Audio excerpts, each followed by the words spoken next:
வேதாகமத்தின் 8வது புத்தகமாக விளங்குவது ரூத்தின் சரித்திரம் என்று சொல்லி நாம் பார்க்கின்றோம். ரூத்தின் சரித்திரம் என்பது 8வது புத்தகம். இந்த ரூத்தின் சரித்திரம் என்பது நியாயாதிபதிகளின் காலத்திற்கும் ராஜாக்களின் காலத்திற்கும் இடையிலே காணப்படுகிற அல்லது 2 காலங்களையும் இணைத்து நிற்கின்ற ஒரு பாலமாக இந்த புத்தகம் அமைந்திருக்கிறது. நியாயாதிபதிகளின் காலத்தின் அந்த இறுதி நேரத்திலே ராஜாக்களின் காலம் துவங்குவதற்கு சற்று முன்பதாக இந்த ரூத்தின் சரித்திரம் என்பது வேதாகமத்திலே வைக்கப்பட்டுள்ளது. இந்த புத்தகத்திலே காணப்படுகிற நிகழ்வுகள் எல்லாம் சுமார் கிமு 1300வது ஆண்டுகளிலிருந்து 1200வது ஆண்டுகளுக்குள்ளாக இந்த நிகழ்வுகள் எல்லாம் நடைபெறுகிறது. ரூத் புத்தகத்தினுடைய அந்த நிகழ்வுகள் கிமு 1300லிருந்து 1200 வரையிலும் உள்ள அந்த காலத்தில் நிகழ்கிறதாக அறிஞர்கள் கருதுகின்றார்கள். இந்த நிகழ்வுகளெல்லாம் இந்த புத்தகத்திலே காணப்படுகிற நிகழ்வுகள் 2 தேசத்திலே நடைபெறுகிறது. ஒன்று மோவாப் என்கிற புறதேசம், அடுத்தது இஸ்ரவேல் என்கிற தேவனுடைய மக்கள் இருக்கின்ற தேசம். மோவாப் என்கிற தேசம் மற்றும் யூதாவின் பெத்லெகேம் என்கிறதான நகரம். அந்த யூதாவின் பெத்லெகேம் என்கிறதான நகரம், மோவாப் தேசம், இந்த 2 இடங்களிலும் இதில் காணப்படுகிறதான நிகழ்வுகள் எல்லாம் நடைபெறுகின்றன. இந்த புத்தகத்திலே நாம் காண்கிற மிக முக்கியமான கதாபாத்திரங்கள் 4 பேர். முதலாவது நாம் காண்பது, நிறையா கதாபாத்திரங்கள் உண்டு, அவர்களெல்லாம் மைனர் கேரக்டர்ஸ், ரொம்ப மைனராக வந்து போகிற கேரக்டர்ஸ். பிரதானமாய் நாம் பார்க்கிற கேரக்டர்ஸ் 4 பேர். முதலாவதாக நகோமி என்று சொல்லப்படுகிற ஒரு கதாபாத்திரம். இரண்டாவது ஒர்பாள் என்று சொல்லப்படுகிறவள். மூன்றாவது ரூத் என்கிறதான அந்த அம்மையார் அவர்கள். நான்காவது போவாஸ் என்று சொல்லப்படுகிற ஒரு மனிதர்.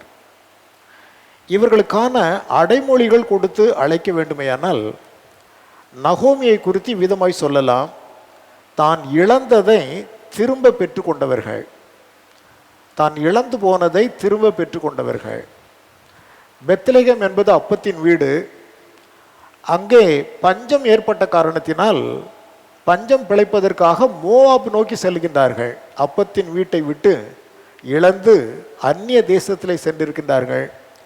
அங்கே சென்றபோது அவர்களுக்கு பலவிதமான துக்ககரமான நிகழ்வுகள் எல்லாம் நிகழ்ந்து விடுகின்றது. கணவன் மரித்து விடுகிறான், தன்னுடைய 2 ஆண் பிள்ளைகளும் மரித்து விடுகிறார்கள். ஸோ ஒரு துயரமான நிலையிலே மோவாப் தேசத்திலே அவர்கள் இருக்கின்றார்கள்.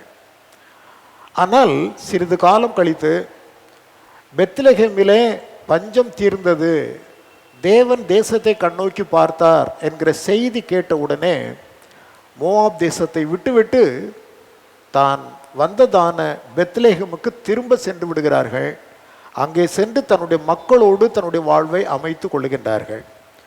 ஆகவே இழந்து போன தேவனுடைய வீட்டை அவர்கள் மீண்டும் பெற்றுக்கொண்ட ஒரு நிகழ்வாக அவருடைய வாழ்க்கையை நம்ம பார்க்க முடிகிறது. ஆகவே தான் இழந்ததை திரும்ப பெற்று கொண்டவர்கள் என்று நான் உங்களுக்கு சொன்னேன். ஒர்பாளை குறித்து நாம் சொல்ல வேண்டுமையானால், தான் பெற்று கொண்டதை இழந்து போன ஒரு பெண்மணி. நகோமியுடைய குடும்பத்தில் கிலியோனுடைய மனைவியாக அவர்கள் வாழ்க்கைப்பட்டார்கள். அங்கே வந்த பொழுது விக்கிரகங்களை விட்டு மெய்யான தேவனை குறித்த அறிவு அவர்களுக்கு உண்டாயிற்று. இஸ்ரவேலின் தேவன் மெய்யான தேவன், விக்கிரகங்கள் மெய்யானவைகள் அல்ல என்கிற அறிவு அவர்களுக்கு அந்த குடும்பத்தில் உண்டாயிற்று. அதுவே மனித வாழ்க்கையில் கிடைக்கின்ற உன்னதமான காரியம். ஆனால் அந்த தேசத்தை விட்டு நகோமி புறப்பட்ட போது ஒர்பாள் அவள் மீண்டும் தன்னுடைய தேசத்திலேயே தன்னுடைய இனத்தாரோடையே சேரும்படி சென்று விட்டாள். ஆகவே தான் தன் பெற்று கொண்டதை இழந்து போன ஒர்பாள் என்று அவளை குறித்து நாம் பார்க்கின்றோம். தான் பெற்றுக்கொண்ட உன்னதமான நிலையை இழந்து மீண்டும் விக்கிரக ஆராதனை செய்கின்ற அந்த மக்களோடு சென்று சேர்ந்து கொண்டாள். மூன்றாவது அந்த கதாபாத்திரம் ரூத் என்கிறதான கதாபாத்திரம். இந்த புத்தகத்தினுடைய பெயரே அவர்கள் பெயரில் தான் அமைந்திருக்கிறது. மிக கனத்திற்குரிய ஒரு பெண்மணி அவர்கள். அவர்களை குறித்து நாம் சொல்ல வேண்டுமையானால், பெற்றதை இழந்தே போகாதவர், தான் பெற்றுக்கொண்டதை இழந்தே போகாத பெண்மணியாக ரூத் அவர்களை நாம் பார்க்கின்றோம். நகோமி இழந்ததை திரும்ப பெற்றார். ஒர்பாள் பெற்றதை இழந்து போனார். ரூத்தோ தான் பெற்றுக்கொண்டதை தன் வாழ்க்கையில் இழந்தே போகவில்லை. போவாஸ் என்கிற மனிதரை குறித்து நாம் பார்க்கின்ற பொழுது ஒரு கண்ணியமிக்க மனிதர். அவரை குறித்து நாம் அடுத்த வாரம் கர்த்தருக்கு சித்தமானால் நாம் சிந்திப்போம். போவாஸ் என்கிற மனிதர் ஒரு கண்ணியத்திற்குரிய ஒரு மனிதராக இந்த புத்தகத்திலே நம்மால் பார்க்க முடிகிறது. ஆகவே இன்றைக்கு ரூத் என்கிறதான அம்மையார் குறித்து இன்றைக்கு நாம் சிந்திக்க இருக்கின்றோம். இவர்களிடத்திலே காணப்படுகிற மிக அற்புதமான விசேஷங்கள் பார்ப்பீர்களேயானால், புதிய ஏற்பாட்டிலே ஆண்டவர் இயேசு கிறிஸ்துனுடைய ஜன்ம வரலாற்றில் 3 பெண்மணிகளுடைய பெயர் அங்கே குறிப்பிடப்படுகிறது. 3 பெண்மணிகள் ஆண்டவருடைய அந்த ஜனன வரலாற்றில் மரியாள் அம்மாவை தவிர்த்து, மரியாள் அம்மாவையும் சேர்த்து கொண்டால் 4 பெண்மணிகள். மரியாள் அம்மாவுடைய பெயரை தவிர்த்து மற்ற பெண்களை பார்ப்போமேயானால் 3 பெயர்கள் அங்கே காணப்படுகிறது. ஒன்று தாமார், அவர் யூத குலத்தை சேர்ந்தவர், அவரை விட்டுவிடலாம். இரண்டாவது ராகாப், மூன்றாவது ரூத் என்கிற பெண்மணி. இந்த ராகாப் என்கிற பெண் கானானி ஸ்திரீ, புற இனத்து ஸ்திரீ. அதே போன்று இங்கே ரூத் அம்மையார் அவர்கள் மோவாபிய ஸ்திரீ, புற இனத்தவர்கள். மோவாபியனும் அமோனியனும் கர்த்தருடைய திருச்சபைக்கு 10ஆம் தலைமுறை மட்டும் அவர்கள் உட்படலாகாது என்கிற ஒரு சாபத்தை கையிலே வைத்து கொண்டிருந்த ஒரு தேசத்தில் இருந்து வந்த பெண் தான் இந்த ரூத் என்பவர்கள். மோவாபிய அந்த மக்கள் தேவனுடைய திருச்சபைக்குள்ளே வரவே கூடாது. 3ஆம் 4ஆம் 10ஆம் தலைமுறை வரைக்கும் அவர்கள் உட்படலாகாது என்று சொல்லி தேவனுடைய சாபத்தை பெற்றுக்கொண்ட ஒரு மக்கள் கூட்டம் அது. அதிலே இருந்து அவர்கள் இஸ்ரவேலுக்குள்ளே வந்தது மாத்திரமல்ல, இஸ்ரவேலின் மேசியாவாக எதிர்பார்த்து கொண்டிருந்த இயேசு கிறிஸ்துடைய ஜன்ம வரலாற்றிலேயே அவர்கள் முக்கியமான இடத்திலே அங்கே வைக்கப்பட்டிருக்கிறதை நம்மால் பார்க்க முடிகிறது. சரி, இவர்களுடைய குணாதிசயங்களை குறித்து நான் பார்ப்போமேயானால், முதலாவதாக போலித்தனம் இல்லாத அன்பிற்கு அடையாளமான ஒரு பெண்மணி ஆவார். அவர்கள் தன் மாமியாராகிய நகோமியின் மீது பாராட்டின அன்பில் எவ்விதமான போலித்தன்மையும் இல்லை. போலித்தனம் இல்லாத, மாய்மாலம் இல்லாத அன்பை உடைய ஒரு பெண்ணாக அவர்களை குறித்து பார்க்கின்றோம். நான் ஏற்கனவே சொன்னது போல, நகோமி அம்மாவுடைய கணவர் மரித்து போனார். அவருடைய 2 பிள்ளைகளும் மகன்களும் மரித்து போனார்கள். நகோமி அம்மாள் தனியாக விதவையாக நின்று கொண்டிருக்கின்றார்கள். இப்பொழுது அவர்கள் தன்னுடைய தேசத்திற்கு செல்ல வேண்டும் என்கிற நிலையில் நின்று கொண்டிருந்த பொழுது 2 மருமக்கள் மாரையும் பார்த்து, நீங்கள் உங்களுடைய தேசத்திலே உங்களுடைய இனத்தோடு நீங்கள் சேர்ந்து கொண்டு வேறு திருமணங்களை செய்து கொண்டு நீங்கள் சுகமாய் இருக்க வேண்டும் என்று சொல்லி வற்புறுத்துகின்றார்கள். ஆனால் ஒர்பாள் முதலாவது கூட வருவது போல காண்பித்து கொண்டாலும், அம்மையார் அவர்கள் சொன்னதற்கு பின்பு தன் மாமியாருக்கு முத்தம் செய்துவிட்டு மீண்டும் தன்னுடைய இனத்தாரை சேர்ந்து கொள்ளும்படியாய் அவர்கள் சென்று விடுகிறார்கள். அவர்கள் பாராட்டின அந்த முத்தம் ஒரு உணர்ச்சி வசப்பட்டது, ஒரு எமோஷனல் ஆக்டிவிட்டி, ஒரு உணர்ச்சியின் பெருக்கிலே அவர்கள் கொடுத்த முத்தமே அல்லாமல் அதில் உண்மைத்தன்மை இல்லை. உண்மைத்தன்மை இருந்திருக்குமே ஆனால், எப்படிப்பட்ட சூழ்நிலையிலும் என்னுடைய மாமியாரை விட்டு நான் விலக மாட்டேன், இந்த குடும்பத்திலே வந்து உன்னதமான தேவனை குறித்த அறிவை நான் பெற்றுக்கொண்டதினாலே நான் இந்த குடும்பத்தை விட்டு என்னால் செல்ல முடியாது. என் ஜனத்தினிடத்தில் சென்றால் அது விக்கிரக ஆராதனை செய்து கொண்டிருக்கின்ற மக்கள், சபிக்கப்பட்ட மக்கள் கூட்டம், அவர்களிடத்திலே நான் திரும்ப செல்ல முடியாது என்று உறுதிபட நின்றிருக்க வேண்டும். ஆனால் ஒர்பாள் அம்மையார் அவர்கள் அப்படி நிற்கவில்லை. அவர்கள் தான் பெற்றுக்கொண்ட உன்னதமான சத்தியத்தையும் இழந்து போன நிலையிலே அவர்கள் சென்று விட்டவர்கள். ரூத் அம்மையாருடைய அன்பு என்பது அப்படிப்பட்டது அல்ல, அது போலித்தனமானது அல்ல, அது உண்மையானது என்பதாக நம்மால் மிக தெளிவாகவே பார்க்க முடிகிறது. பார்த்து கொள்ளுங்கள். அங்கே நகோமி அம்மாள் சொல்றாங்க, நீங்கள் 2 பேருமே சென்று விடுங்கள் என்று சொல்லி ஒருபாள் முத்தமிட்டு சென்று விடுகின்றாள். ஆனால் ரூத் அவ்விதம் செல்லவில்லை. அவர் சொல்லுவார் 14வது வசனத்திலே, 1ஆம் அதிகாரம் 14வது வசனத்தில், அப்பொழுது அந்த 2 பேரும் சத்தமிட்டு அதிகமாய் அழுதார்கள். ஒருபாள் தன் மாமியை முத்தமிட்டு போனாள், ரூத்தோ அவளை விடாமல் பற்றி கொண்டாள். அதற்கப்புறம் 17வது வசனத்தில் 16வது வசனத்தில் அவர் சொன்னார், அதற்கு ரூத், நான் உம்மை பின்பற்றாமல் உம்மை விட்டு திரும்பி போவதை குறித்து என்னோட பேச வேண்டாம். நீர் போகும் இடத்திற்கு நானும் வருவேன், நீர் தங்கும் இடத்திலே நானும் தங்குவேன். உம்முடைய ஜனம் என்னுடைய ஜனம், உம்முடைய தேவன் என்னுடைய தேவன். நீர் மரணமடையும் இடத்தில் நானும் மரணமடைந்து அங்கே அடக்கம் பண்ணப்படுவேன். மரணமே அல்லாமல் வேறு ஒன்றும் உம்மை விட்டு என்னை பிரித்தால் கர்த்தர் அதற்கு சரியாகவும் அதற்கு அதிகமாகவும் எனக்கு செய்ய கடவர் என்றாள். ரூத் தன்னோடு கூட வர மன உறுதியாய் இருக்கிறதை கண்டு நகோமி ரூத்தை தன்னுடன் அழைத்து கொண்டு பெத்லெஹேமுக்கு வருகிற நிகழ்வை நாம் அங்கே 1ஆம் அதிகாரத்திலே பார்க்கின்றோம். ஆகவே ஒருபாள் கொண்டிருந்ததான ஒரு அன்பு அல்ல, அது கொஞ்சம் கீழ்த்தரமான ஒரு அன்பு, ஏதோ ஒரு உணர்ச்சி வசப்பட்ட அன்பு பாராட்டி விட்டு செல்வது. ரூத் அம்மையார் அவரிடத்திலே காணப்பட்ட அந்த அன்பு என்பது போலித்தனமானது அல்ல, அது உண்மையானது, அது மிகவும் பற்றுறுதி கொண்டது என்பதை நம்மால் பார்க்க முடிகிறது. ஸோ அன்பிற்கு அடையாளமாக ரூத் அம்மையார் விளங்குகின்றார்கள். நாமும் அவ்விதமான உண்மையான அன்பை உடைய மக்களாக விளங்க வேண்டும் என்பதற்கு அடையாளமானவர்கள். 2வது நீங்கள் பார்ப்பீர்களே, ஆனால் அவர்களை குறித்து குணசாலியான ஸ்திரீ என்று போற்றப்படுகின்ற ஒரு பெண்ணாக விளங்குகின்றார்கள். நீதிமொழிகள் 31ஆம் அதிகாரத்தில் 10 முதல் 31 வசனங்கள் வரையிலும் ஞானி ஒரு குணசாலியான ஸ்திரீ யார் என்பதை குறித்த ஒரு விளக்க படத்தை அவர் அங்கே காண்பிப்பார்.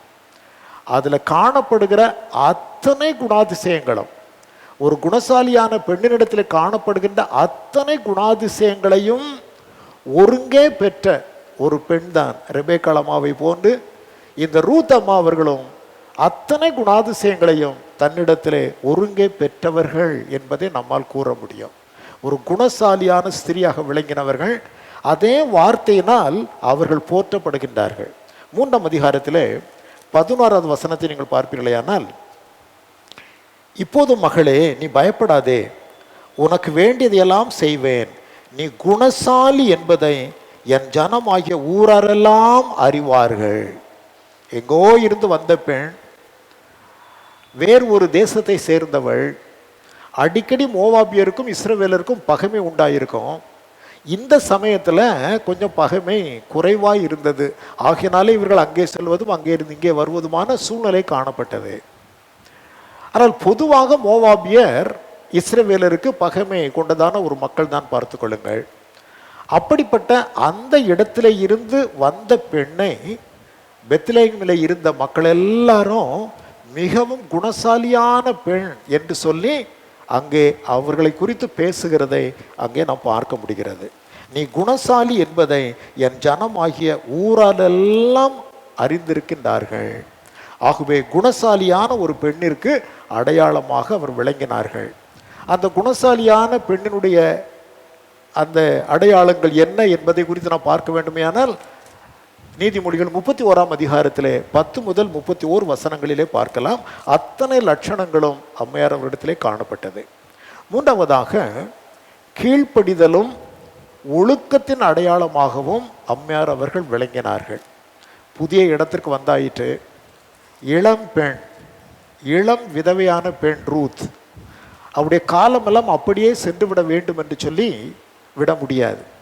நல்ல அருமையான தாயின் ஸ்தானத்தில் இருந்து நகோமி அம்மா அவர்கள் இந்த பெண்ணுக்கு ஒரு நல்ல வாழ்க்கை இங்கே அமைத்து கொடுக்க வேண்டும் என்பதில் மிகவும் ஆர்வமாக விளங்குகின்றார்கள். இளம்பெண், ஆகவே அவருடைய வாழ்க்கை இப்படியே அழிந்து போய்விடக்கூடாது, அவளுக்கு ஒரு நல்ல வாழ்க்கையை அமைத்து கொடுப்பது என்னை நம்பி வந்த என் மகளாகிய மருமகளாகிய ரூத்துக்கு அதை செய்து முடிக்க வேண்டும் என்பதிலே நகோமி அம்மாள் அவர்கள் மிக தீவிரமாக இருந்தார்கள். அதன்படி அவர்கள் சில ஏற்பாட்டை செய்கின்றார்கள். அந்த பட்டணத்திலே அவர்களுக்கு நெருங்கிய உறவின் முறையாளனாக இருந்த போவாஸ் என்கிற மனிதன் அவனுடைய வயலிலே சென்று இந்த பெண் வேலை செய்கின்றாள். வேலை செய்கின்ற பொழுது அவருடைய கண்களிலே தயவு கிடைக்கிறது. அவர் கேட்கின்றார் மற்ற பெண்களை பார்த்து, அதோ அந்த பெண் யார் என்று கேட்ட பொழுது நகோமியுடைய மருமகள் மோவாபிலிருந்து வந்திருக்கிறாள் என்று சொன்ன உடனே அவர் தான் அங்கே சொல்லுகின்றார், நீ குணசாலி என்பதை ஊரெல்லாம் அறிந்திருக்கிறார்கள் என்று சொல்லி அவர் உரைப்பார், பார்த்து கொள்ளுங்கள். ஸோ அந்த மனிதன் சொந்த உறவின் முறையான் ஆனதினாலே அவன் இவளை விவாகம் பண்ணுவதற்குரிய முறைமை நியாயப்பிரமாணத்தின் அடிப்படையில் அவர்களுக்கு உண்டாயிருந்தது. ஆகவே அதன்படி போவாசுக்கு ரூத்தை மனைவியாக சேர்த்து விட வேண்டும் என்பதில் நகோமி அம்மாள் ரொம்ப தீவிரமாக இருந்தார்கள். அதற்குரிய ஏற்பாட்டை செய்த போது ரூத் தன்னுடைய மாமியாகிய நகோமிக்கு கீழ்ப்படிந்தார்கள். அது மாத்திரமல்ல, ஒழுக்கமாகவும் அந்த காரியங்களை செய்தார்கள் என்பதை வேதத்திலே நம்மால் பார்க்க முடிகிறது. 3ஆம் அதிகாரத்தில் 5வது வசனத்தை நீங்கள் பார்ப்பீர்களேயானால், அதற்கு அவள், நீர் எனக்கு சொன்னபடியெல்லாம் செய்வேன் என்றாள்.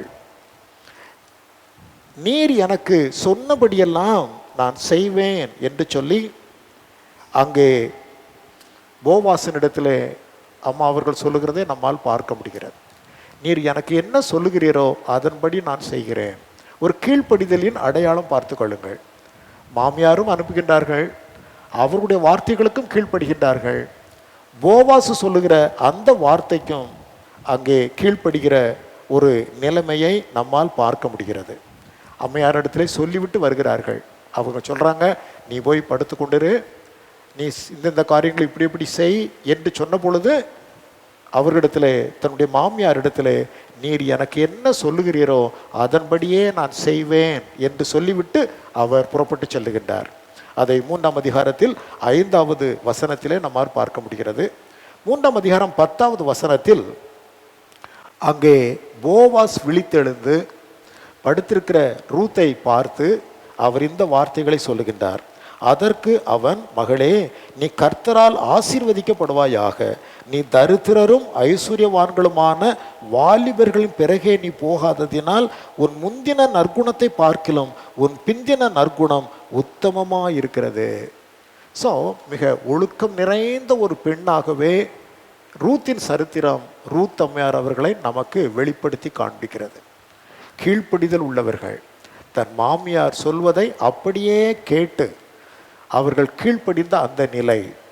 அது மாத்திரமல்ல, நற்குணசாலியாக, நல்ல குணத்தை உடையவராக, இச்சையான வாழ்வுக்குள்ளே தன்னுடைய வாழ்வை அமைத்து கொள்ளாதபடி நியாயப்பிரமாணத்தின் அடிப்படையிலே, கர்த்தருடைய வார்த்தைகளின் அடிப்படையிலே தன்னுடைய வாழ்வை அமைத்து கொள்ள வேண்டும் என்கிற நற்குணத்தை வெளிப்படுத்தின ஒரு பெண்ணாக நாம் ரூத் அம்மையார் அவர்களை நம்மால் பார்க்க முடிகிறது. 4வதாக, ஒரு ஞானம் நிறைந்த பெண், நல்ல புத்தி ஞானம் நிறைந்த பெண். இரவிலே மாமியார் சொல்லுகின்றார்கள், நீ போய் அங்கே போவாஸ் களத்திலே அவன் கதிர் பக்கத்தில் படுத்திருப்பான், நீ அவன் பக்கத்தில் போய் படுத்துக்கொள். அவன் எழுந்து பார்க்கின்ற பொழுது அங்கே உன்னை பார்த்து அவன் வேண்டிய காரியங்களெல்லாம் சொல்லுவான் என்று சொல்லி மாமியார் அனுப்புகின்றார்கள். இவள் அவ்விதமாக செல்லுகின்றாள். காரியங்கள் அப்படித்தான் நடக்கிறது.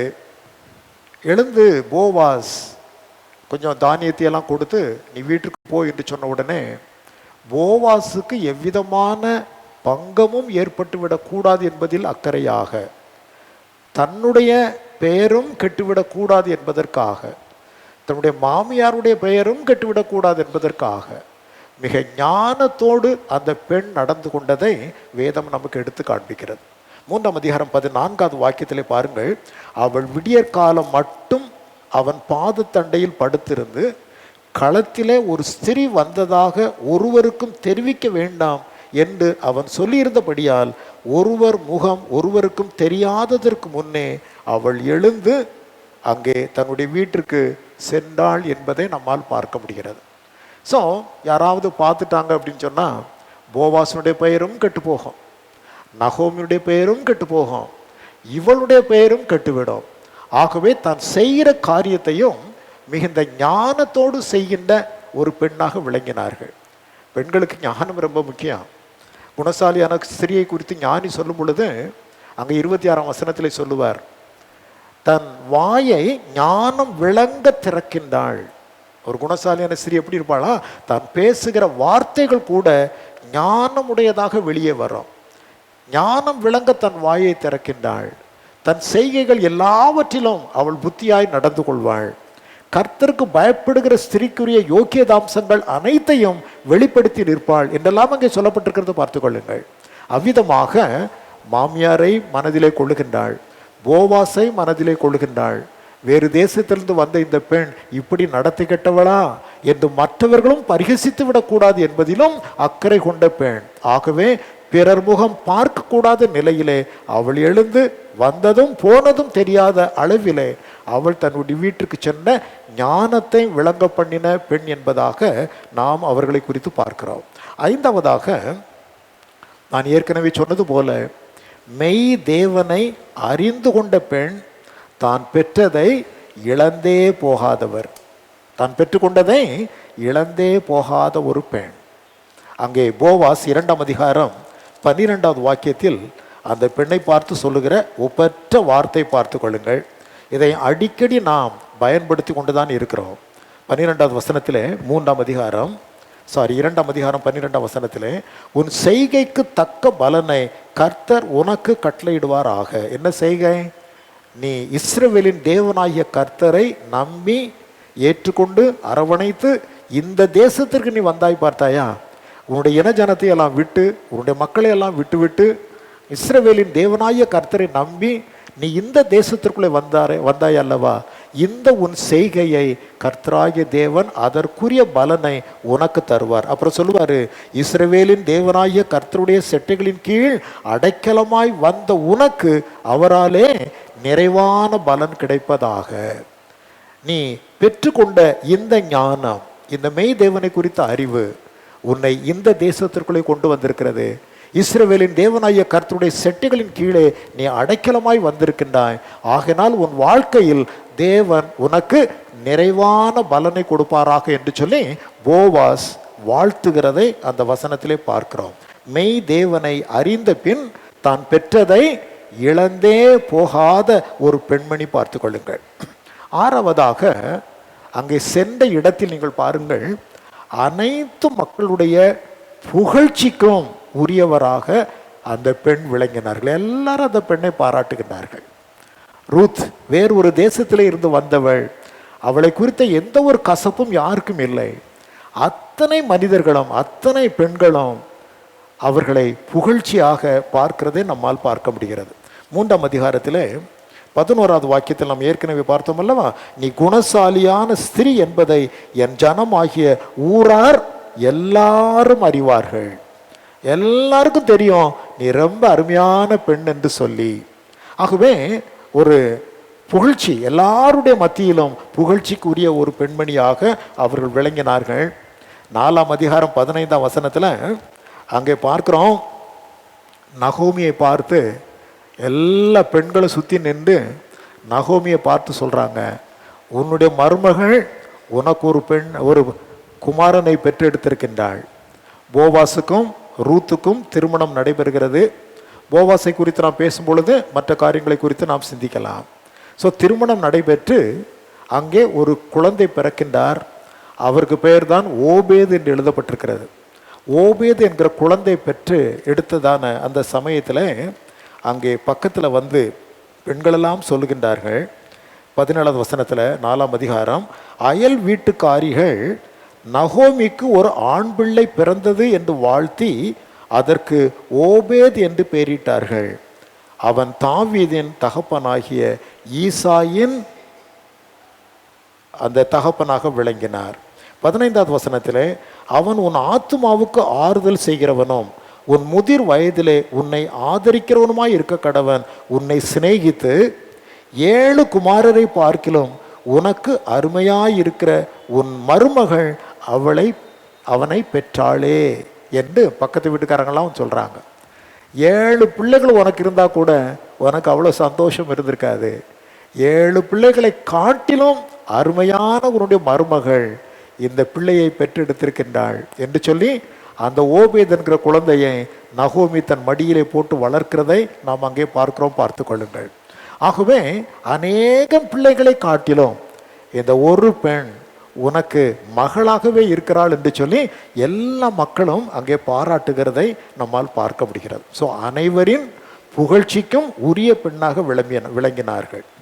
7வதும் கடைசியுமாக அவர்களை குறித்து நாம் பார்ப்பது, பிறப்பு அல்ல வாழ்வே புகழ்ச்சியை தரும். நாம் எந்த இடத்துல பிறந்திருக்கிறோம், எந்த வீட்டில் பிறந்திருக்கிறோம் அதுவல்ல. பிறப்பல்ல ஒரு மனிதனுக்கு புகழ்ச்சியை தருவது, அவன் வாழுகின்ற வாழ்க்கை தான் அவனுக்கு புகழ்ச்சியை கொண்டு வந்து சேர்க்கும். பெரிய கனத்திற்குரிய ஒரு ஃபேமிலியில் பிறந்திருப்பான், அவன் குடிகாரப்பாலாம் தெருவில் கிடப்பான், அத்தனை பேரும் தூத்துவார்கள். அவங்க மூதாதையர்கள் சம்பாதிச்சு வச்சதெல்லாம் அழிக்கிறதுக்குனே அவன் பிறந்திருக்கிறான் என்று சொல்வார்கள். நல்ல குடும்பத்திலே இருந்து வந்த பெண்ணாக இருப்பாள், அவளை குறித்து மோசமான காரியங்கள் சொல்லப்படும். ஆகவே எப்படிப்பட்ட குடும்பத்திலே நாம் பிறந்து வந்தோம் என்பது நம்முடைய வாழ்க்கையை நிர்ணயிப்பதல்ல, நாம் வாழ்கின்ற வாழ்வியல் அந்த முறைதான் நம்முடைய வாழ்வை புகழ்ச்சிக்குரியதாக மாற்றுகிறது. ஆகவே அம்மையார் அவர்கள் சபிக்கப்பட்ட ஒரு தேசத்தில் பிறந்தவர்கள் தான், விக்கிரக ஆராதனை நிறைந்த ஒரு தேசத்தில் பிறந்தவர்கள் தான். சொல்லப்போனால் ட்ரெடிஷன்ஸ், அந்த கலாச்சார பின்னணி எல்லாம் என்ன சொல்லுகிறது என்று சொன்னால், ரூத் அவர்கள் அரச குடும்பத்தை சேர்ந்தவர் என்று சொல்லுகிறது. அவர்கள் அங்கே அரச குடும்பத்திலே அல்லது மிகுந்த ஆசாரிய குடும்பத்திலே அந்த பெண் வந்தவர்கள் என்பதாக பாரம்பரிய கருத்துக்கள் சொல்லுகின்றன. அவருடைய பிறப்பின் அடிப்படையில் அல்ல, அவர்கள் வாழ்ந்த விதம்தான் இன்றைக்கும் அவர்களை குறித்து நாம் பேசும்படியாக, ஆண்டவர் இயேசு கிறிஸ்துனுடைய வரலாற்றில் அவருடைய பெயர்கள் குறிக்கும்படியாக அந்த பெண்ணுடைய வாழ்க்கை அமைந்து விட்டதை நம்மால் பார்க்க முடிகிறது. ஆகவே பிறப்பு அல்ல வாழ்வே புகழ்ச்சியை தரும். ராகாப் அந்த எரிகோ பட்டணத்தில் வேசியாக விடப்பட்டிருந்தார்கள், அதனுடைய பிறப்பின் நிலை. ஆனால் அதுவல்ல, ஒரு நாள் தன்னுடைய வாழ்வியல் மூலமாக இஸ்ரவேலின் நடுவிலே கொண்டு வந்து ராகாப் அம்மையார் வைக்கப்பட்டார்கள். எங்கே பிறந்தவங்க? அந்த எரிகோவில் மதில் மேலே வேசித்தனத்தில் இருந்த ஒரு பெண் பார்த்து கொள்ளுங்கள். ஆகவே அவருடைய பிறப்பல்ல அவர்களுக்கு உயர்வை தந்தது. அவர்களை கொண்டு வந்து யோசுவா அங்கே இஸ்ரவேலின் நடுவிலே குடியிருக்கும்படியாக அங்கே கொண்டு வந்து வைத்தார். அவருடைய வாழ்வியல் தான் அவர்களுக்கு உயர்வை தந்தது. அதே போல தான் அம்மையார் ரூத் அவர்கள் பிறந்தது மோவாப் தேசமாய் இருக்கலாம், ஆனால் அவர்கள் வந்த அந்த இடத்திலே அவருடைய வாழ்வியல் முறை அவர்களுக்கு பெரும் புகழ்ச்சியை தந்தது. ஸோ பிறப்பு அந்நிய தேசம், உயர்வோ இஸ்ரவேல் தேசத்தில். பிறப்பு ஒரு அந்நிய தேசத்தில், ஆனால் உயர்வு இஸ்ரவேல் தேசத்தில் கிடைத்தது. நம்முடைய சபைகளிலும் ரூத் போன்ற அநேக மக்கள் நமக்கு வேண்டும். ரூத் போன்ற பெண்மணிகளினால் திருச்சபை நிறையுமேயானால் அந்த திருச்சபை பெயர் பெற்று விளங்கும். அது நிச்சயமாக நாம் 2026ஆம் ஆண்டிற்கு சொல்லுகிறது போல ஒரு பெருக்கமான திருச்சபையாக விளங்குவதற்கு அப்படிப்பட்ட பெண்கள் தான் ஆணி வேறாக இருப்பார்கள் என்பதை நாம் புரிந்து கொள்ள வேண்டும். ஜஸ்ட் ரீகேப், இந்த ரூத் அம்மையார் அவர்களை குறித்து நாம் பார்த்ததான காரியங்கள், ஒன்று, அவருடைய அன்பு போலித்தனமானது அல்ல, உண்மையான அன்பிற்கு அடையாளமானவர்கள். இரண்டாவதாக, ஒரு குணசாலியான ஒரு பெண்ணிற்கு அடையாளமாக அம்மையார் திகழ்ந்தார்கள். மூன்றாவது, வாழ்க்கையிலே கீழ்ப்படிதலும் ஒழுக்கத்தையும் வெளிப்படுத்தின ஒரு பெண்ணாக விளங்கினார்கள். நான்காவது, ஞானம் நிறைந்த ஒரு பெண்ணாக விளங்கினார்கள். ஐந்தாவதாக, தான் மெய் தேவனை அறிந்து கொண்ட பின் அவரை விட்டு விலகாமல் தான் பெற்றுக்கொண்ட உன்னதமான நிலையை இழந்தே போகாத ஒரு பெண்மணியாகவே அவர்கள் காணப்பட்டார்கள். ஆறாவதாக, தான் வந்த இடத்திலும் அனைவருடைய புகழ்ச்சிக்கும், எல்லாராலும் அனைவருடைய புகழ்ச்சிக்கும் பாத்திரமான ஒரு பெண்ணாக விளங்கினார்கள். ஏழாவது, நான் சொன்னேன், பிறப்பல்ல வாழ்வே புகழ்ச்சியை தரும் என்பதற்கு ஒரு அடையாள பெண்மணியாக ரூத் அம்மையார் அவர்கள் விளங்கினார்கள். பிறப்பு அந்நிய தேசம், உயர்வோ இஸ்ரவேலிலே என்று பார்க்கிறோம். ரூத் அம்மா போன்ற பெண்களே திருச்சபையின் அலங்காரம். அல்லேலூயா. ரூத் அம்மையார் போன்ற பெண்கள் தான் ஒரு திருச்சபையின் அலங்காரமாக விளங்குவார்கள். அப்படிப்பட்ட பெண்களினாலே நம்முடைய திருச்சபையும் நிறைந்து பெருகி விளங்க வேண்டும் என ஆண்டவருடைய சமூகத்தில் நாம் எப்பொழுது விண்ணப்பிப்போம். அப்படிப்பட்ட பெண்கள் நம்முடைய திருச்சபைகள் நிறைவார்களாக. கர்த்தர் திருச்சபைக்குள்ளே வருகிற அனைவரையும் நற்குணசாலிகளாக, அங்கே காணப்படுகிற அத்தனை லட்சணங்களையும் பொருந்தினவர்களாக விளங்குவதற்கு தேவன் கிருபை பாராட்டுவாராக.